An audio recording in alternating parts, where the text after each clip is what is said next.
Let's talk about the Conquest.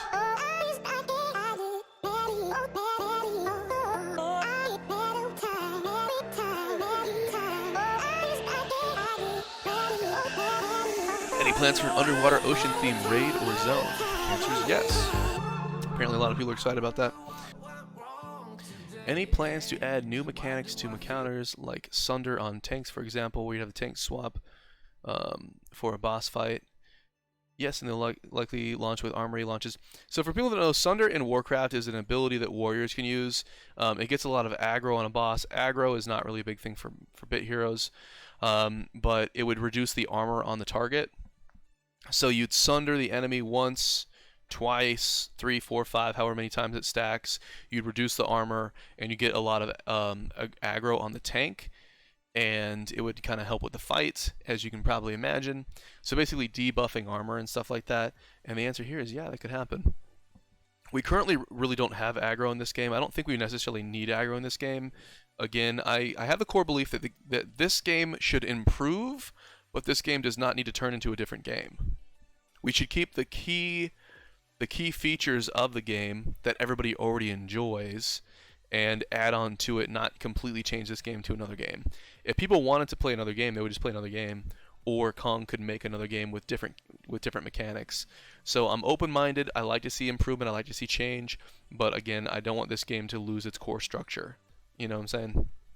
Are there currently any plans to add raid-like encounters that require more than 5 people, 10 to 20? Tiered battles, not unlike some of the GVG events. We would like to do a 20-player raid fight against a boss in town or in a new area. Ken actually came and talked in stream about like 2 months ago. He's been in my stream for a couple months, but he didn't want to be outed as a dev. He just kind of wanted to talk naturally, but now, so now everybody knows who he is, we can talk about it.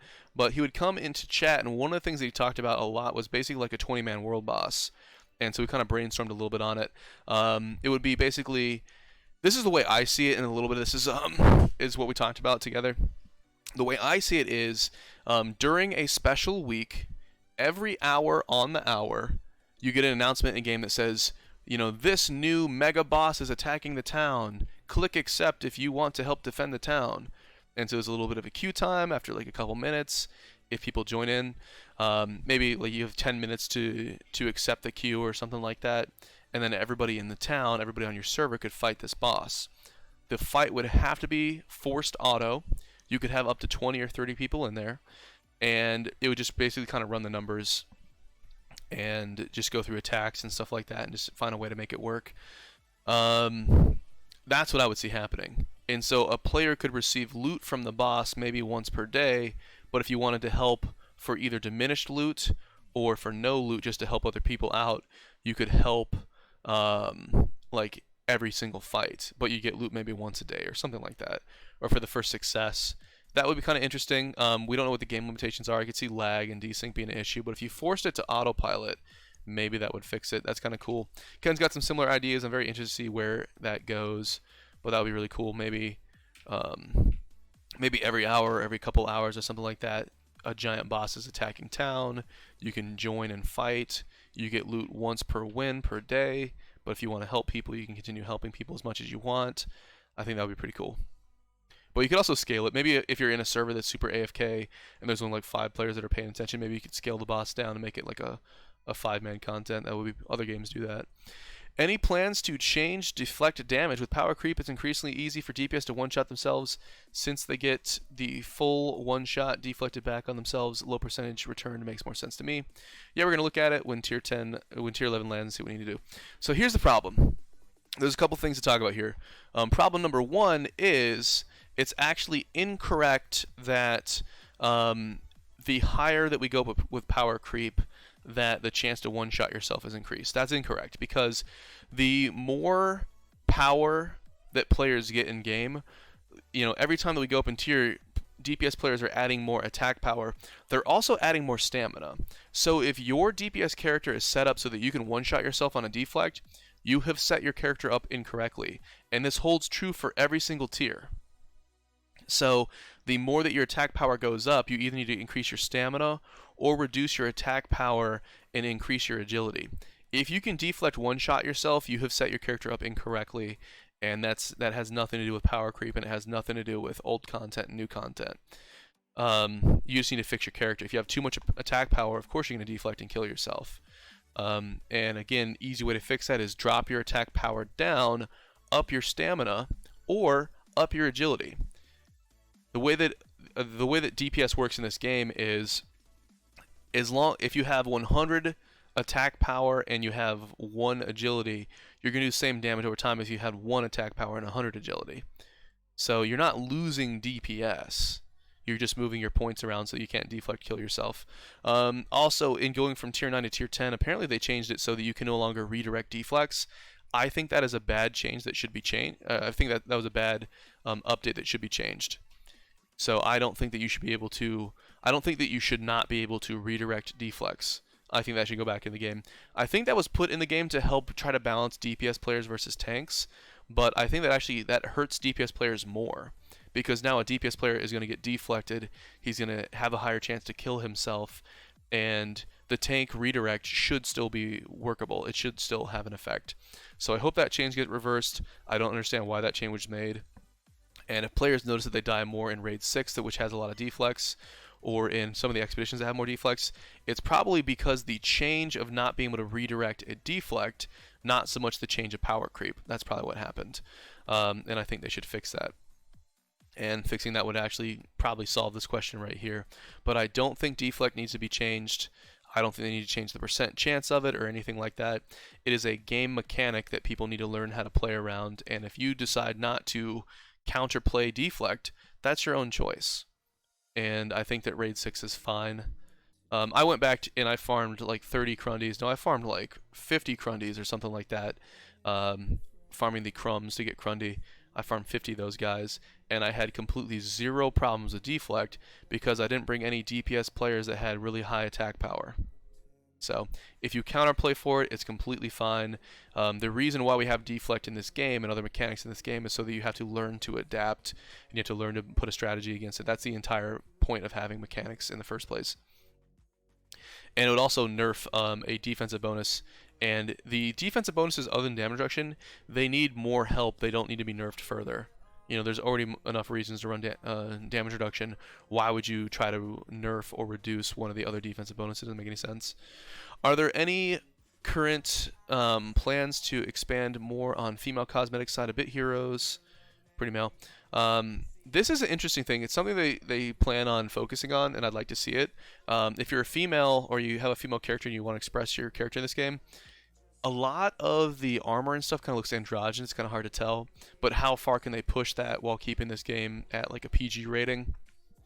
Don't know on that one. I'm always interested in seeing more cosmetics. One of the reasons for this game's success is its AFK playability. I just want to make sure that devs are taking that into consideration when crafting new content. We already spent a lot of time raised as it is. So he added a okay emote. I think this is very important, that adding more to the game is awesome, but we don't want to add so much complexity to the game that it completely loses the whole idle aspect. I like the idea that you can log on, do your regen, log off, and you're happy with it. I do like adding complexity. I think adding in augments was one of the best changes that happened in the game. It added a layer of complexity, but it didn't make the game too complex, and it didn't really add into your daily burden of logging on, doing regen, logging off. The game is still accessible, but we still had an added layer of complexity to the game that made the game a lot more, well, I don't want to use the word complex, but a lot more engaging adding in augments. So if they could use the augment update as a framework for adding a new content to the game, I think would be in a fantastic position. How about adding endless dungeons, much like Invasion, but with less of difficulty increase? You just go in with you and your fams and run floors until you die. Every 10 levels you can check out and re-enter later. Not so much for rewards, but during the free-to-play drag when you're just waiting for regen. So this, the way this reads to me, if you first read it, it kind of makes sense. It just sounds like an Invasion where you just go infinitely until you die. The way that I'm reading this is kind of like similar to Idle Heroes. There is a tower climb mechanic, which basically you can do infinite dungeons, and every time you do one, you unlock the next one, and you just go on and on and on and on and on. I would like to see this happen, maybe without a resource, so you can do it as like an AFK thing. Maybe just for fun, you're waiting for your regen to happen. You know, you're out all your resources, and you just want something fun to do. I could see that. I could also see them adding it as a resource thing. That would be kind of cool. I don't think they're going to add a new resource to the game since we already have a bunch. We have energy, PvP, raid shards, tokens, and badges. That's already 5 resources, so we don't really need another resource. But you know, if you add it to energy, then that kind of takes away from the world boss people. You know, your friends need help in world boss, but you're running all your energy in this unlimited tower. Or what they could do, and I think they're going to end up spicing up TG. I don't know if it's going to happen in this update or in the future. Trials and Gauntlet has essentially been the same thing that it has been for a very long time. So what I was thinking is they would add in Trials and Gauntlet. So you have a 3-man Trials, a 3-man Gauntlet, then a 4-man Trials, then a 4-man Gauntlet, then a 5-man Trials, and a 5-man Gauntlet, and that would actually mimic the way that PvP works. In PvP, the first week is a 3v3, the next week is a 4v4, the next week is a 5v5, and then it resets. They could do something like that in Trials and Gauntlet, but this would even be more creative if they added this to Trials and Gauntlet, where it would be Trials, it would be Gauntlet, then it would be Tower, then Trials and Gauntlet and Tower, and Trials and Gauntlet and Tower. I think that would be kind of cool. But any way to spice up TG. But it's Trials this week, and then TG next week, and then Trials this week, and then TG next week. It hasn't changed in a very long time, and so I'd like them to spice it up. They could add in 5-man parties, or they can add in some complete new thing that gets on the rotation, which would be pretty cool.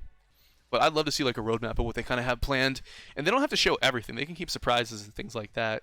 The player council will be on an NDA, not able to discuss stuff like that. But I could see them even kind of keeping some of that stuff hidden from the council. But I'd like to see what the plans are and what the pacing of the game is going to be. Ken, how important is lore and narrative-driven content? I think lore and narrative are extremely important, but Eve model giving players cool is great.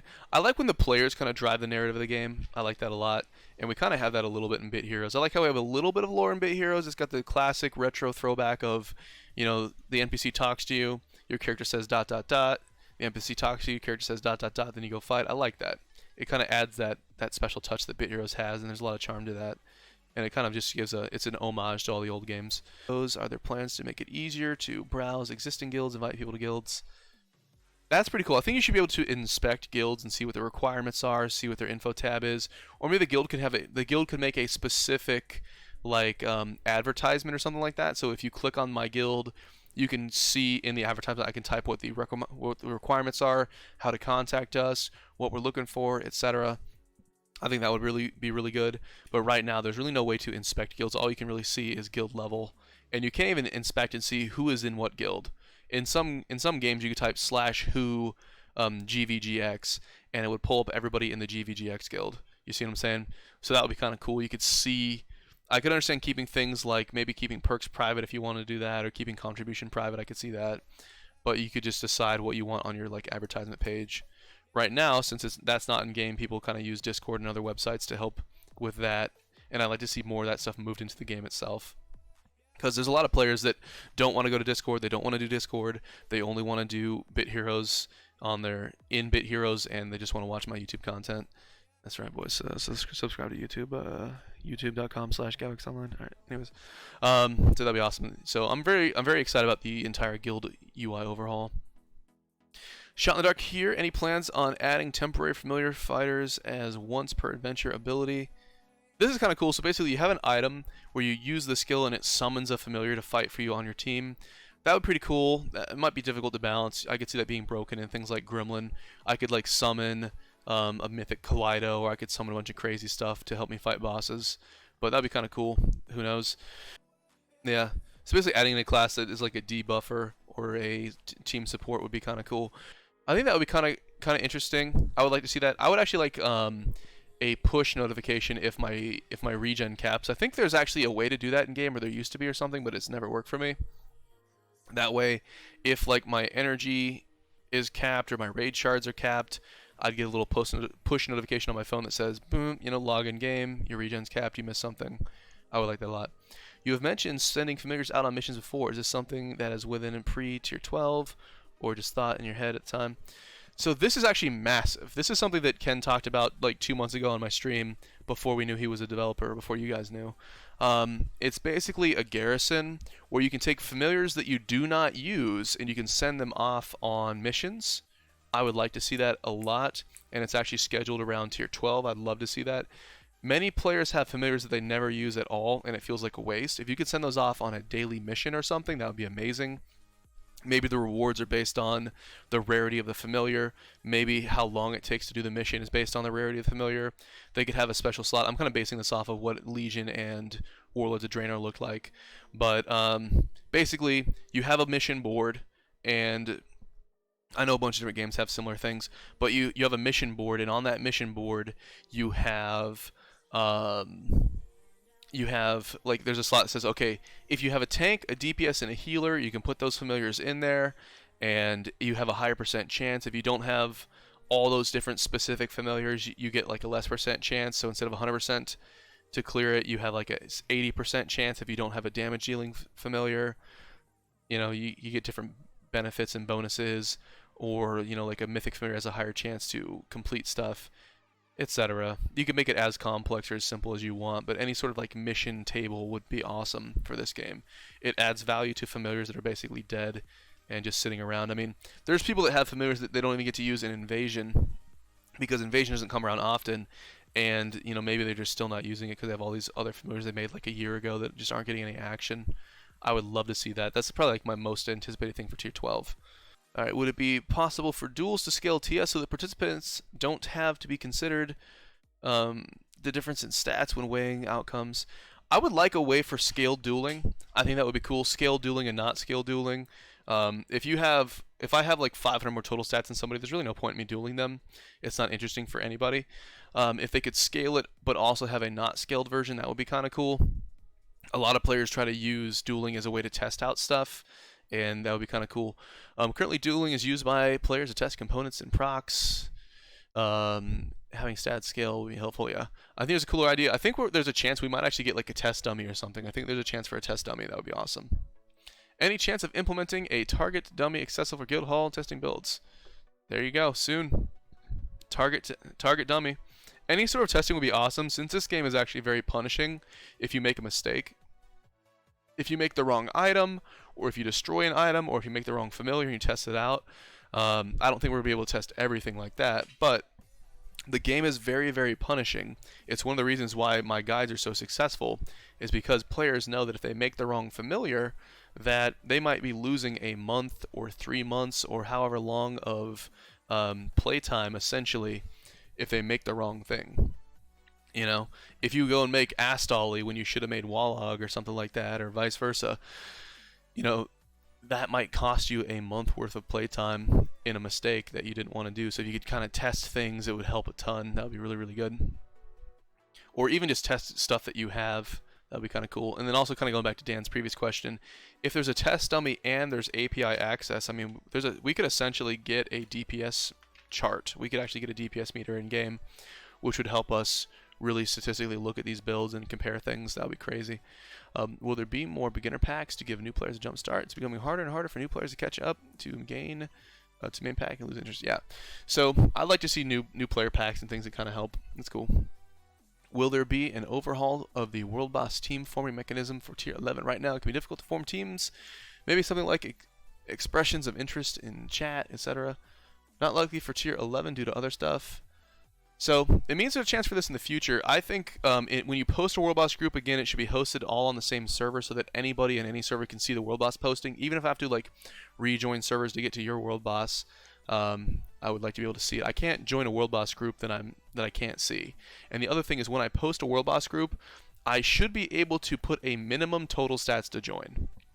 Because what happens is, if like, let's say I'm doing World Boss 10 and I want at least 4,000 total stats players joining. If someone has less total stats and they get kicked, they have the negative experience of getting kicked from World Boss. That kind of leaves a negative taste in their mouth. And for me, I have to kick people or deal with people complaining or being upset or whatever. If they can't see the World Boss because I have settings, then they completely avoid the negative experience of getting kicked from World Boss. And I think that's helpful. You know, I think that's better for the community. So I'd like to be able to set a minimum total stats requirement for World Boss, and I'd like to be able to set a force auto function so that all players have to be on auto. That would help with lag, that would help with AFK, that would help with everything. Age-old question, we get more friend slots. So we've kind of talked about that. Hell yeah, we're getting more friend slots. When are we going to get it? I have no idea. Do we not have orbs/bundles reset daily? It's a lot of pressure to spend. True. A lot of players feel like we're getting too many sales in the shop right now. Is this something that's just because the new tier is coming, or is this the new normal? We're getting not just one bundle per day, sometimes we're getting 2 bundles per day, and a lot of players feel like that's a lot. Let's see what the answer is. So generally speaking, if you can't sell a bundle at all times, you should be looking at why, not the timing. Is the value too high? Have you accidentally created a problem? Spenders. So I get what's going on here. This kind of goes into step sales. Basically, what's going to happen in the future is a bundle is going to be in the shop. If you buy the cheap bundle, you get like 1/10 of it. If you buy a little bit more of the bundle, you get like 1/5 of it, and so on. So the more you purchase up to a maximum amount per bundle, it will help kind of let players choose how much they want to spend. And it makes sense. You don't want a bunch of problem spenders in the game, because what happens is if people are spending too much in a game like this, they will end up burning themselves out, and it'll be a negative impact for them. And as developers don't want that. That's not healthy for the game. You want consistent, long-term players that are enjoying the content. That's going to be the best thing financially and just for every reason. And so I think step sales would be a good step in this direction, but more on that when it comes out. But this is a really good point. A lot of orbs and bundles in the shop. You know, people are kind of wondering if maybe this is too much. We'll see. It all depends on what the numbers come out to. Simple question. With defensive and offensive pets and accessories being separate boxes, you ever consider making offensive and defensive runes separate forms of crafting? This is something we talked about previously. Haven't personally thought, but I might now. So if they ever add in, like we said, if they put all the major offensive runes and all the major defensive runes in their separate boxes, instead of pulling 1 out of 12, you would pull 1 out of 6. And that would be amazing. That would help a ton. I hope this does happen. I hope people, if you guys are very active and you're requesting this is something that could definitely be added into the game. I think there's a better option than vote kick. I totally get this. This goes back to all the world boss stuff. If somebody goes AFK or disconnects, the entire world boss, everybody gets stuck for 10 minutes unless they leave the join and, basically kill the program, reopen the program. And that's not a really good solution. There's even not like a little Xbox in the corner of the world boss thing. You can't like click and exit. You're just a hostage there unless you reset your game. So better than a vote kick. Here's what I see. If somebody is AFK and misses their turn, they should be switched on autopilot. They can turn off autopilot if they want, but if you are AFK and you miss your turn, it should kick you onto autopilot for the next turn. And unless you turn it off, you should be good to go. And if somebody DCs, it should automatically put them on autopilot so they can finish. But I would love to see a lot of world boss changes in the future. World boss is very important to this game. So yeah, step sales are coming, and we'll see if the council has anything else to add to that. Can you elaborate on what multiple price points and bundles might look like? So this is more on the step sales. I guess so you can purchase it with gems, I guess. Step 1, you get a small reward. Step 2, you get a bigger reward. 3, it gets bigger, bigger, bigger, and then it maxes out at like step 5. So you can see how much you want to do. But I hope they kind of curve it and keep prices low. I think that microtransactions in a game should be micro. If you're spending a ton in a game, I feel like that's kind of crazy. You can spend in one day in a game like this more than the cost of an entire new game that you could buy on Steam. So we need to kind of keep these things in perspective. And it allows more people to play, which gives you a better and a stronger player base. But, I mean, microtransactions should be micro. Do you intend to have the council have input into step sales, or is this something definitely will be happening? I intend to have the council approve it, but I'll fight hard for it. For a fact it's a better long-term system. That's the thing. You want to look for long-term. You want something healthier for players, so you have more long-term players, which is healthier for the game. And it's better in total for the company, because they have a more consistent income so they can keep developing. We went from a 3-man developer team where one guy was doing coding to a 20-man developer team.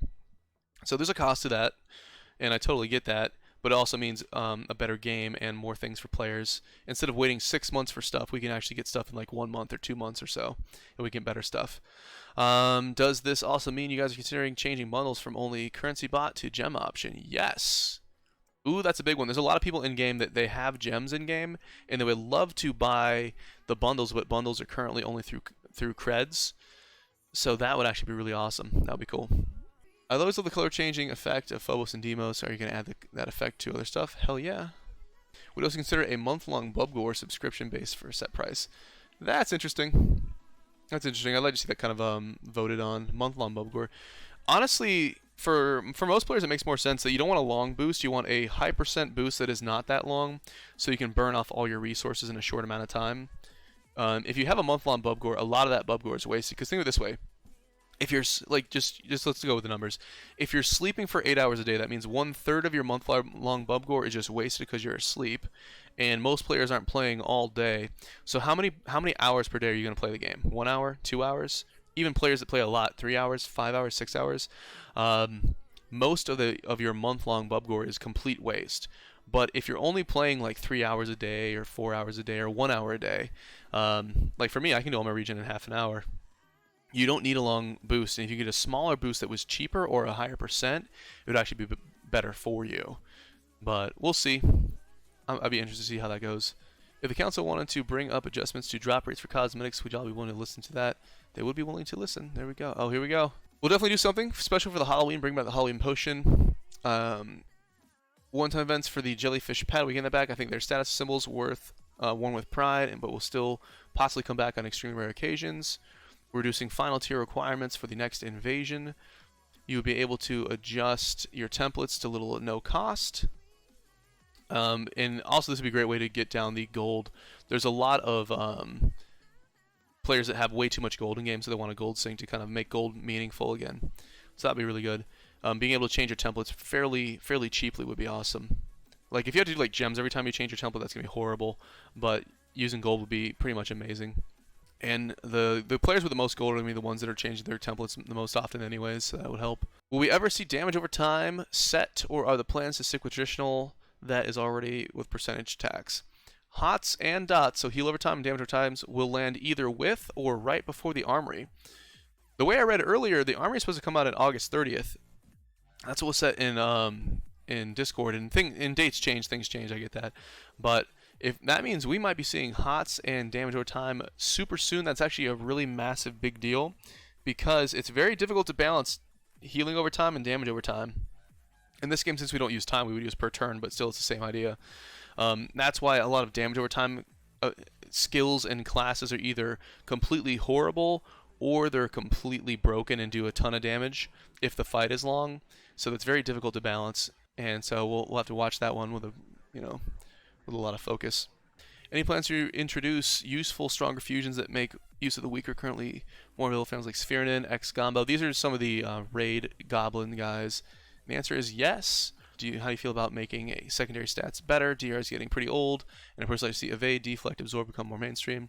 We're looking at improving it. The math is difficult on that because DR, for a tank you want consistency, so the other bonus is having more of an RNG component makes it difficult to make those work mathematically. But I don't think it's a bad meta when most tanks are running damage reduction. I don't think that's harmful. I think maybe giving options to more damage reduction allows players to put more bonuses into evade. If it's easier to get the damage reduction cap, then more players will have more evade and deflect and more absorb, and that would make more sense. So you'd see more of the other benefits. You'd see more of the other defensive bonuses if it was easier for players to get the damage reduction cap. They could choose what they want to run, and you'd see more stuff in the game being used. But I don't really think you need to nerf DR. If you're talking about like tanks versus DPS players, I can already one-shot tanks in GVG, and those are players that have the same total stats or similar total stats to my party. A DPS player can already one-shot tanks because damage bonus works against damage reduction. So I mean, we're already seeing that, and also pet procs ignore damage reduction.